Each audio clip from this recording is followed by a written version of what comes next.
Assalamualaikum warahmatullahi wabarakatuh. Halo semua, salam sejahtera untuk kita semua. Senang sekali kami dari kelompok 6 kelas I mata kuliah Sistem Pengendalian Manajemen pada video tugas materi kali ini akan berbagi informasi mengenai transfer pricing. Sebelum memulai, tak kenal maka tak sayang, berikut merupakan nama-nama dari anggota kelompok 6, yaitu ada Adiza Jasmine Setiawan, ada Hafiz Gilang, ada Feti Mamuda, serta ada Muhammad Isnanda. Baik, langsung aja kita masuk ke materi pertama, yaitu mengenai Objectives of Transfer Prices. Transfer pricing merupakan mekanisme untuk mendistribusikan pendapatan. Harga transfer harus dirancang sedemikian rupa sehingga dapat mencapai tujuan berikut ini. Yang pertama yaitu memberikan informasi yang relevan kepada masing-masing unit usaha untuk menentukan imbal balik yang optimum antara biaya dan pendapatan perusahaan. Kemudian, menghasilkan keputusan yang selaras dengan cita-cita, membantu pengukuran kinerja ekonomi dari unit usaha individual, serta sistem tersebut harus mudah dimengerti dan dikelola.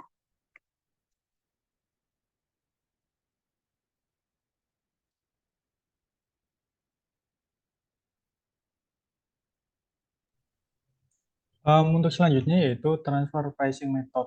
Beberapa penulis menggunakan harga transfer untuk mengacu pada jumlah yang digunakan dalam akuntansi untuk semua transfer barang dan jasa antar pusat tanggung jawab, yaitu ada tiga macamnya, yaitu fundamental principle, the ideal situation, dan constraint on sourcing.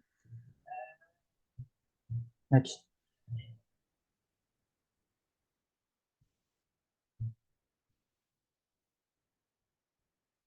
Oke, masuk yang pertama yaitu fundamental principle.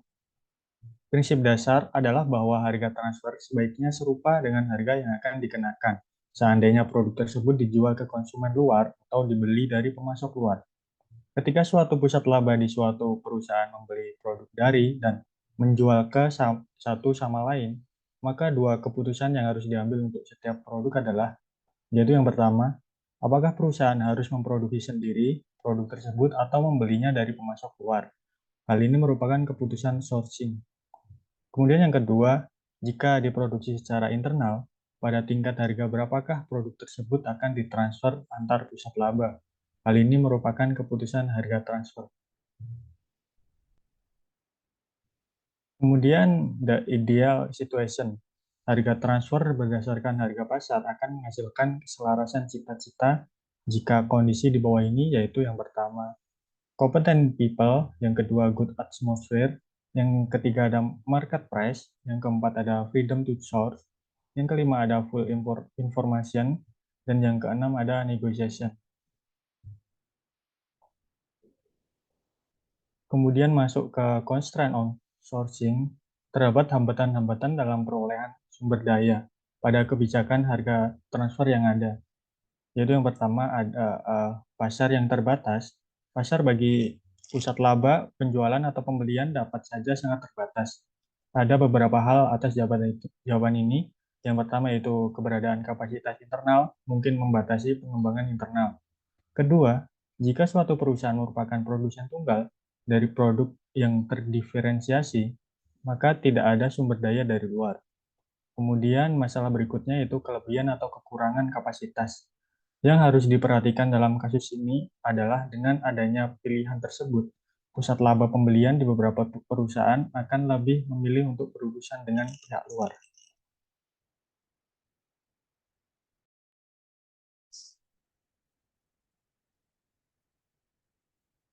Baik, yang selanjutnya adalah cost-based transfer price, di mana harga transfer dapat ditetapkan berdasarkan biaya ditambah keuntungan. Berikut ini dua keputusan yang dibuat dalam menentukan cost-based transfer price, yaitu yang pertama, mendefinisikan biaya di mana dasar yang biasa digunakan, yaitu biaya standar bukan biaya aktual. Yang kedua, yaitu markup keuntungan. Dalam menghitung markup keuntungan atau laba, terdapat dua keputusan, yaitu dasar dari markup dan tingkat laba yang diperoleh. Yang selanjutnya yaitu upstream fixed cost and profit. Penetapan harga transfer dapat menimbulkan masalah yang signifikan dalam perusahaan yang terintegrasi. Berikut ini metode-metode yang digunakan untuk mengatasi permasalahan dalam suatu perusahaan, yaitu yang pertama, agreement among business unit atau kesepakatan antar unit bisnis, di mana beberapa perusahaan menetapkan mekanisme formal di mana perwakilan dari unit pembelian dan penjualan bertemu secara berkala untuk memutuskan harga jual dan pembagian keuntungan. Yang kedua yaitu two-step pricing atau 2 tahap penentuan harga.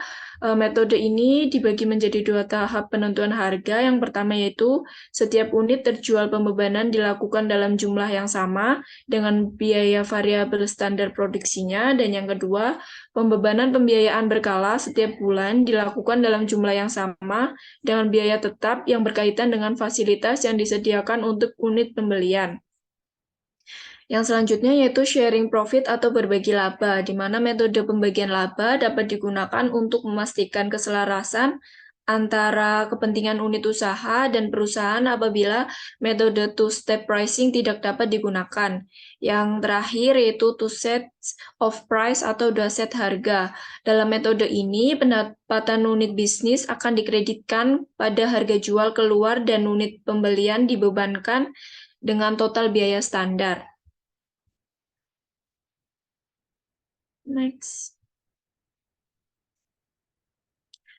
Yang selanjutnya yaitu pricing corporate service, di mana pada hal ini menjelaskan beberapa masalah yang terkait dengan pengisian unit bisnis untuk layanan yang diberikan oleh unit staf perusahaan, yaitu terdapat 3. Pertama itu control over amount of service, yaitu menggunakan staf perusahaan untuk layanan seperti teknologi informasi dan penelitian pengembangan.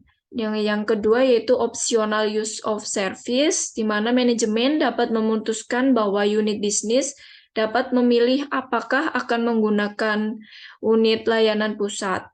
Ya, dan yang ketiga yaitu simplicity of the price mechanism. Harga yang dikenakan untuk layanan corporate tidak akan menghasilkan yang diinginkan kecuali metode penghitungannya cukup mudah dipahami oleh manajer unit bisnis.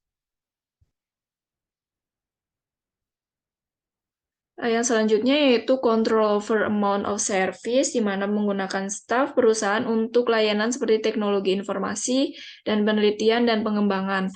Terdapat 3 hal, yaitu yang pertama, unit bisnis harus membayar biaya variabel standar dari layanan diskresi. Yang kedua, menganjurkan harga yang sama dengan biaya variabel standar ditambah bagian yang adil dari biaya tetap standar.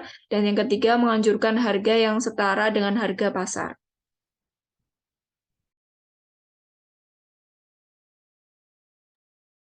Selanjutnya adalah optional use of services. Unit bisnis dapat memperoleh layanan dari luar, mengembangkan kemampuan mereka sendiri, atau memilih untuk tidak menggunakan layanan sama sekali. Manajer unit bisnis harus mampu mengendalikan efektivitas dan efisiensi layanan pusat. Yang kedua adalah simplicity of the price mechanism. Harga yang dikenakan untuk layanan korporat tidak akan mencapai hasil yang diinginkan kecuali metode perhitungannya cukup mudah dipahami oleh manajer unit bisnis.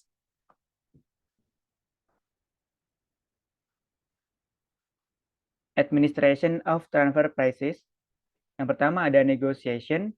Unit bisnis saling menegosiasikan harga transfer. Keyakinan bahwa menetapkan harga jual dan mencapai harga beli yang memuaskan adalah salah satu fungsi utama manajemen lini. Alasan lain untuk meminta unit bisnis menegosiasikan harga mereka adalah bahwa mereka biasanya memiliki informasi terbaik tentang pasar dan biaya, dan akibatnya paling mampu mencapai harga yang wajar.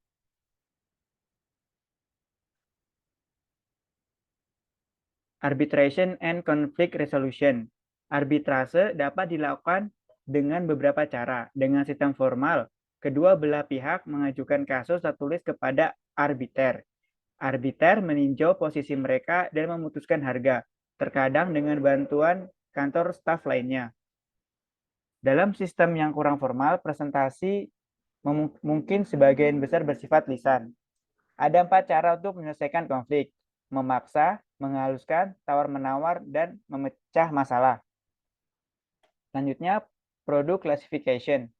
Luas dan formalitas aturan pengadaan dan penetapan harga transfer sangat bergantung pada jumlah transfer antar perusahaan dan ketersediaan pasar dan harga pasar.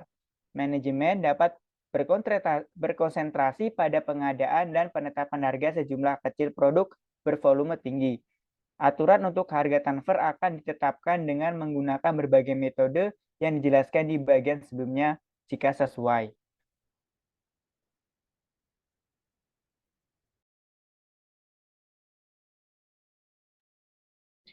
Baik, begitulah sekian penyampaian materi kami mengenai transfer pricing.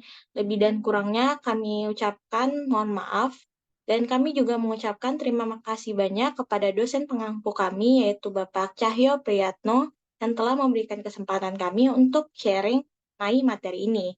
Terima kasih. Assalamualaikum warahmatullahi wabarakatuh.